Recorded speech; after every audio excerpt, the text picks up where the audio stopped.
ஆளுநர் எப்போதுமே தபால்காரர்தான் என முதலமைச்சர் மு.க.ஸ்டாலின் கடுமையாக விமர்சித்துள்ளார். ஒன்றிய மாநில அரசுகளுக்கிடையேயான உறவில் ஆளுநர் என்பவர் போஸ்ட்மேன் போன்றவர்தான். தற்போதைய உச்சநீதிமன்ற தீர்ப்பும் இதைத்தான் கூறியிருக்கிறது என்று முதலமைச்சர் மு.க.ஸ்டாலின் கூறியுள்ளார்.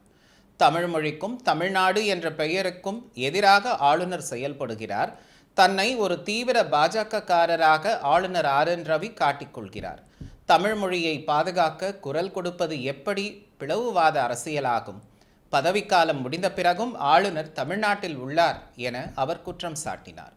தொகுதி மறுசீரமைப்பு விவகாரம் தொடர்பாக பேசுவதற்கு பிரதமர் இதுவரை நேரம் ஒதுக்கவில்லை. மக்கள் தொகை அடிப்படையில் தொகுதி மறுசீரமைப்பு மேற்கொள்ளக்கூடாது. மக்கள் தொகைப்படி தொகுதி மறுசீரமைப்பு மேற்கொண்டால் தமிழ்நாடு உள்ளிட்ட தென் மாநிலங்கள் பாதிக்கும் என தெரிவித்துள்ள முதலமைச்சர் ஸ்டாலின், மக்கள் தொகையை கட்டுப்படுத்திய தமிழ்நாடு உள்ளிட்ட தென் மாநிலங்கள் பாதிக்கும்.